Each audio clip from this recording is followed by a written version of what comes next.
Maxwell Day 6 Kate told from the inside by Matthew Russell Lee, Court Case Cast Art Part 4, by Matthew Russell Lee, author on Patreon. Song ruling BBC, Decrypt, Light Read, Radio, Podcast. SDNY Courthouse, December 6, Week 2 of Maxwell began with Dodge's second victim or survivor, to be referred to by and pseudonym Kate.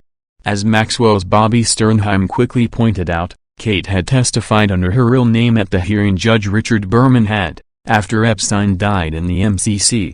So reverse identifying her identity would be easy for nearly anyone, particularly when Sternheim started asking about the film she had been in with a major British actor, pointedly asking her if she's seen the IMDb listing, which was on the internet and searchable. But first the government elicited Kate's story, how Ghislaine had invited her for tea and then asked her to massage Jeffrey, telling him and pointedly Kate what strong hands she had, she really should go to Oxford. What was he wearing? Also Pomerantz asked Kate. A robe, Kate answered. And under that? Nothing. He was naked. And Epstein had proceeded to have sex with her, a 17-year-old girl. The problem for the government was the 17 was not illegal. Still it put Maxwell in the jury's mind, asking Kate afterward, how did it go? Did you have fun? Disgusting, one reader tweeted at Kurt. She should go to jail for life. But would she? Sternheim elicited that Kate had in fact grown up in London's Belgravia neighborhood,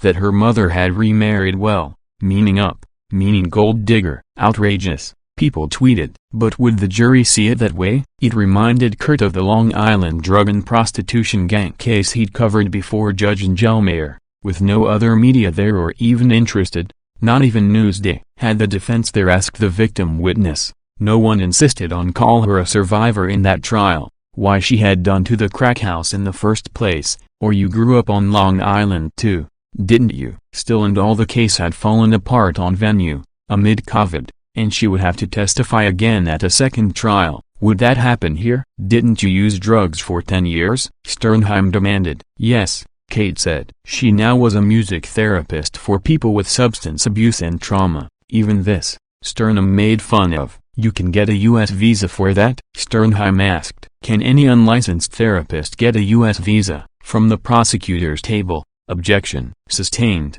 Judge Nathan said. But the jury had already heard it. Next came an FBI agent who had taken photos during the search of Epstein's mansion at 9 East 71 Street. They had broken down the door when no one answered, and taken photos of the massage room on the 3rd floor, and a drawer of DVDs.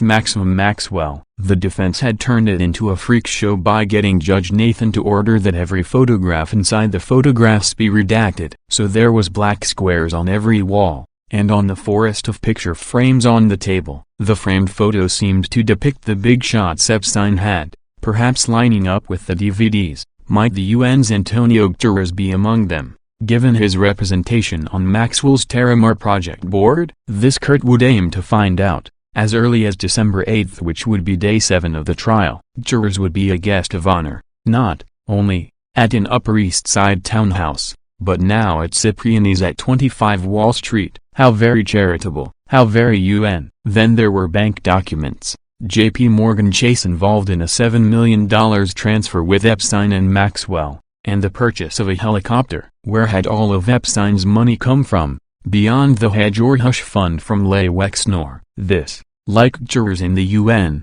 would be a case for Kurt Maximum Marlowe. It might be called Philip Marlowe, but now with a live-streaming smartphone.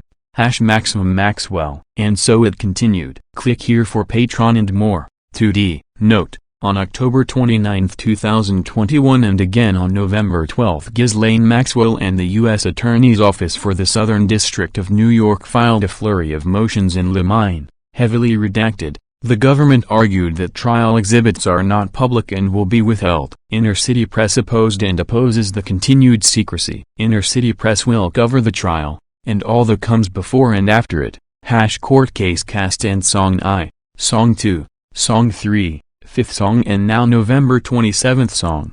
The underlying case is U.S. v. Maxwell, 20 CR 330, Nathan. To find out more, please follow the links on screen and in the description. Together, let's make sure justice is served.